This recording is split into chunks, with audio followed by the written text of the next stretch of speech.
학생들이 이런 말까지 해요. 차라리 시험을 보지. 왜 수행평가를 통해서 우리를 이렇게 괴롭히나요? 이런 학생들도 상당히 많아요. 그렇다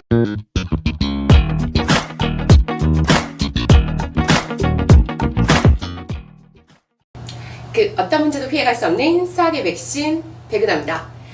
자, 학교에서 중학교 1학년 1학기부터 시작해서 우리 고등학교 3학년 때까지 자, 여러분을 괴롭히는 게 꼭 학교 중간고사, 기말고사라는 시험뿐 아니라 이제 이 수행평가라는 것이 여러분을 기다리고 있어요. 특히나 우리 자유학기제, 자유학년제를 치르고 있는 1학년 학생들은 학교에서 중간고사와 기말고사를 보지 않기 때문에 심지어 학생들이 이런 말까지 해요. 차라리 시험을 보지.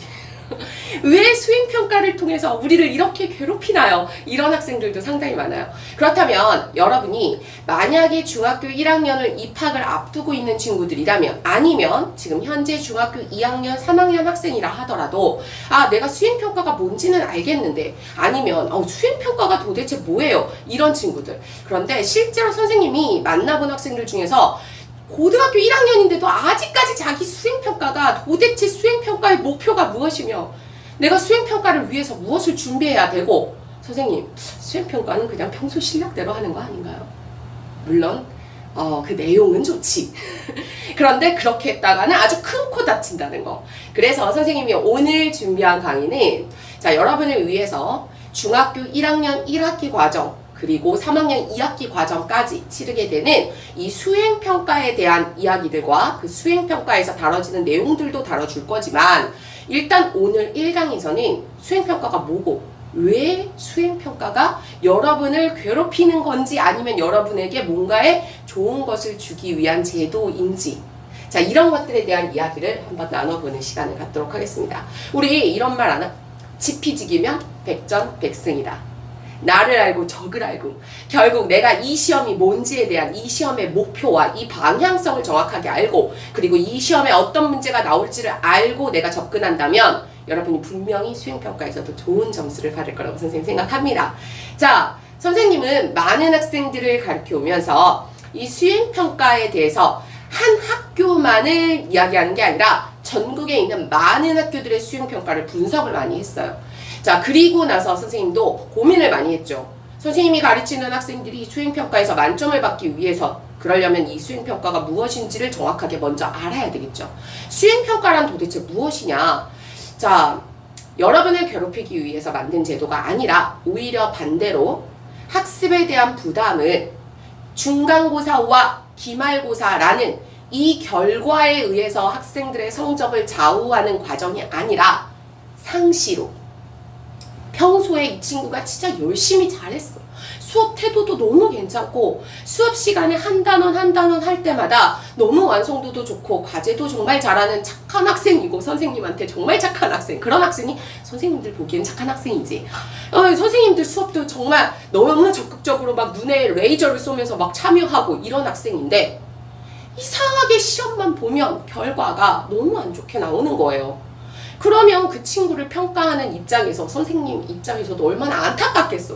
얘가 평소에는 정말 이 실력이 이렇게 괜찮은 아이인데 이걸 증명할 길이 중간고사 성적, 기말고사 성적. 그래서 1년에 총 4번 이 성적만 가지고선 이 학생을 평가하기에는 좀 결과 중심적이지 않냐라는 이 교육에 대해서 이제 모든 교육자들과 교육 관계자들이 고민을 하기 시작한 거죠. 그래서 그러면 모든 학생들에게 공평하게 평소에 잘하고 있는 친구들이 정말 그 과정을 인정받기 위한 평가로는 무엇이 있을까? 선생님 학교 다닐 때 실기평가. 아마 부모님들은 공감하실 겁니다. 실기평가가 뭐였냐면 그런데 선생님 학교 다닐 때는 기껏 실기평가에는 체육. 왜? 체육은 필기고사보다는 실제 내가 공을 몇 번 던지느냐, 내가 이거 배구를 몇 번 하느냐 이런 게 중요하니까. 그리고 음악, 리코더를 내가 잘 할 수 있느냐 뭐 이런 거. 그래서 음악, 미술, 체육에서 실기평가를 봤었어요. 그런데 이제는 음악, 미술, 체육뿐만 아니라 수학, 국어, 사회 요런 데서도 다 실기평가를 본다라고 생각하면 부모님들은 되게 와닿으실 거고요. 학생들은 그게 수행평가구나. 상시평가? 수행평가라는 것은 결과 중심적인 중간고사, 기말고사라는 그 성적에 좌우되는 것이 아니라 우리가 평소에 상시적으로 보는 평가라고 생각해주면 돼요. 그래서 교과부에서 지침사항으로 내려온 수행평가에 5가지 목표가 있어요.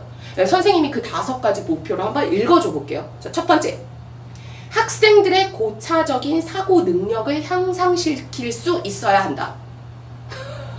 그러니까 생각을 평소에 많이 할 수 있는 학생을 만들어줘야 되는 거야. 그러니까 수행평가가 그냥 단순하게 연산 문제, 수학에서 그냥 단순하게 계산하는 문제 이런 건 안 나오겠죠. 왜? 고차적인 사고방식을 요하는 문제는 아니니까. 자, 두 번째, 이 평가는 학습 결과뿐만 아니라 과정을 다루어야 한다. 아, 그러면 수학에서는 원래 문제에서 항상 답이 있었는데 답을 내는 게 아니라 과정을 보겠네. 풀이 과정? 그러면 과정을 일목요연하게 잘 정리하는 과정을 배우는 요런 방법이 중요하겠네. 그쵸? 자, 세 번째. 수업과 통합된 계속적 평가 활동이 이루어져야 한다. 수업과 관련된 계속적인 평가 활동? 그러면 내가 이 단원을 배웠어. 내가 수학에서 작도라는 단원을 배웠으면 이 작도가 우리 일상생활 속에서 어디에 활용이 되는지에 대한, 즉 실생활에 활용되는 수학에 대한 문제들이 나올 가능성이 높겠네. 그런 문제들을 수행평가로 다뤄줘야 되겠네. 그래야 이 수행평가의 취지에 맞는 거잖아. 맞죠? 자, 네 번째. 학생의 학습을 지원할 수 있는 형성평가가 이루어져야 한다. 이 수행평가의 가장 중요한 핵심이 이 네 번째라고 선생님은 생각을 해요. 뭐냐면 이 수행평가를 통해서 그냥 평가했어. 너 몇 점이야. 이것도 그냥 점수로 이렇게 수치화하는 게 아니라 학생의 학습을 지원할 수 있는, 즉 수행평가를 통해서 학교 선생님들께서는 수행평가를 이번에 봤더니 이 친구가 이 단원에서 생활 속의 수학하고 접목할 수 있는 이 응용이 부족하네? 그러면 내가 이 학습을 더 지원해주기 위해서 다음 단원에서는 어떤 부분에 주안점을 두면서 학습을 하면 되겠네? 라는 전체적인 학생들의 수준들을 선생님이 계속 파악해 나가시면서 맞춤형 교육이 될 수 있도록 해주는, 그러니까 이거는 어찌 보면 학생들보다 선생님들, 교육 관계자들이 더 주안점으로 둬야 되는 부분이에요. 그러니까 여러분은 어떤 부분에 포커스를 맞추냐? 내가 수행평가를 보고 나서 그냥 끝! 이게 아니라 수행평가를 봤는데 선생님 저는요 이 단원을 선생님하고 수업할 때는 이런 부분이 이해가 갔었는데요. 수행평가를 하면서 이 과정에서 이쪽으로 넘어가는 부분을 잘 모르겠어요. 그러면 이런 부분을 도와주세요 라고 선생님께 요청을 해야 되는 거예요. 그게 결국은 수행평가의 취지니까. 근데 그냥 결과 중심적으로 또 치달으면 안 된다는 거죠. 선생님 이 부분 꼭 강조하고 싶어. 선생님들 좀 귀찮게 좀 해. 맨날 하고 선생님들만 귀찮게 쫓아다니지 말고 선생님 저 이거 수행평가 내신 것 중에서요 이 부분이 어떤 출제자의 의도였는지, 그리고 제가 방향성을 정확하게 잘 모르겠는데 정확한 그 평가 그 기준표 이런 것들을 좀 이야기해 주세요. 자기가 본 시험에 대해서 그 결과에 또 궁금해 해야 돼요. 그래야 그 다음 수행평가를 또 준비할 수 있고, 그리고 그 선생님이 중요하게 다루는 부분이 어딘지 알 수 있고, 이 부분이 되게 포커스예요. 자, 다섯 번째. 학생은 자신의 수행을 평가하는데 능동적인 주체가 되어야 한다. 자, 예를 들어서 이제 컵에 물이 반쯤 담겨 있어요. 반. 그런데 이거를 긍정적인 친구들은요, 와! 물이 반이나 남아있네? 이렇게 바라볼 수 있죠. 그런데 부정적인 친구는요, 물이 반밖에 없어. 반이 없어졌어. 이렇게 생각할 수 있죠. 마찬가지입니다. 자, 수행평가를요, 긍정적으로 바라보는 친구들은 이렇게 바라봅니다. 내가 중간고사, 기말고사, 중간고사, 기말고사 4번으로 해서 100점으로 환산하면 내가 한 번의 시험을 망치면 25%의 시험이 망쳐질 수도 있고, 가중치가, 그쵸? 가중치가 커요. 그러니까 부담감이 커진다는 거죠.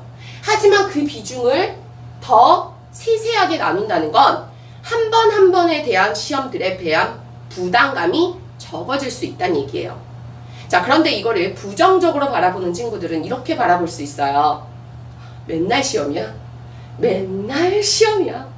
어제도 수행평가, 그런데 이게 수학만의 문제가 아니라 전 과목을 수행평가를 보니까 어제도 수행평가 봤는데 오늘도 수행평가고 막. 근데 여러분 이거를요 수행평가를 매번 본다고 생각하지 말고 평소에 내가 오늘 수업 시간에 잘 듣고 그걸 수행평가라고 생각하지 말고 그냥 숙제라고 생각하면 돼요. 선생님이 숙제 내준 거? 나 그냥 숙제 성실하게 했어.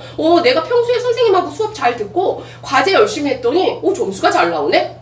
그랬더니만 중간고사 대비도 열심히 하고 중간고사 때 조금 못 봤는데도 1년 후 따졌더니 내 점수가 A등급이 나왔어. 이렇게 긍정적으로 바라봤으면 좋겠어요.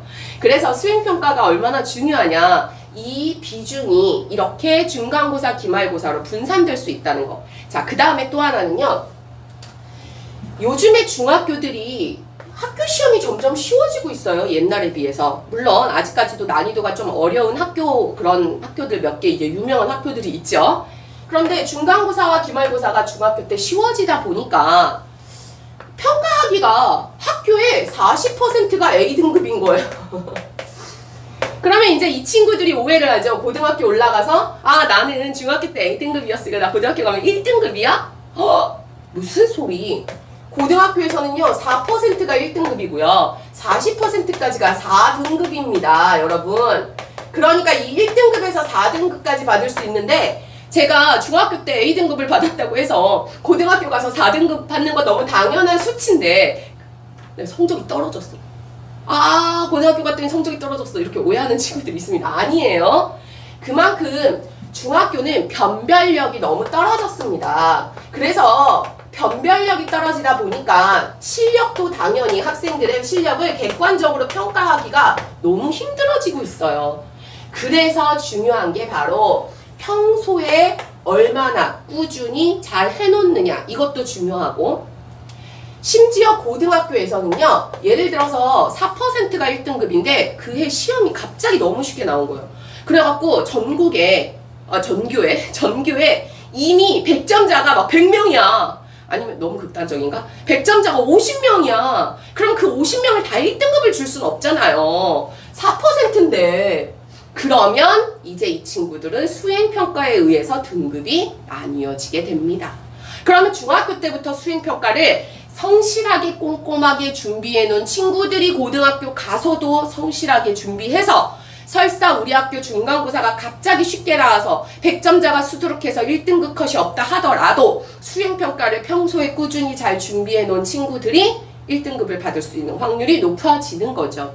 그래서 우리는 중학교 때부터 수행평가 준비를 잘 해놓는 것이 중요하다라는 거 아시겠습니까? 자, 그러면 이 중요한 수행평가를 이제 어떻게 준비해야 되나요? 자, 일단 첫 번째, 이건 정말 중요한 팩트예요. 첫 번째, 그 수행평가를 출제하는 분은 바로 여러분의 학교 선생님이세요. 다른 데서 찾지 말고 여러분의 학교 선생님의 그 수업 시간에 잘 듣는 것이 첫 번째예요. 진짜 중요해요. 이게 핵심이에요. 그 문제를 출제하시는 선생님이 수업 시간에 중요하게 다뤘던, 그리고 심지어 문제를 다 주십니다. 주시는데도 못해요. 왜? 성실성이 없어. 문제 3문제 그대로 주시는데 그거 가지고 이거 나 3개 하기 싫어. 그리고 또 평소에 수학적인 부분이 하나도 없으면 그 3문제조차 해결을 못해요. 그래서 조금의 성실성만 있어도 잘 받을 수 있는 게 수행평가입니다. 그래서 여러분 첫 번째 팩트, 제일 중요한 게 학교 수업 시간에 최선을 다해서 열심히 잘 듣자. 이게 가장 중요한 포인트고요. 자, 그 다음 두 번째 어떻게 준비하느냐? 학교 선생님들은 그럼 어떻게 출제를 하실까요?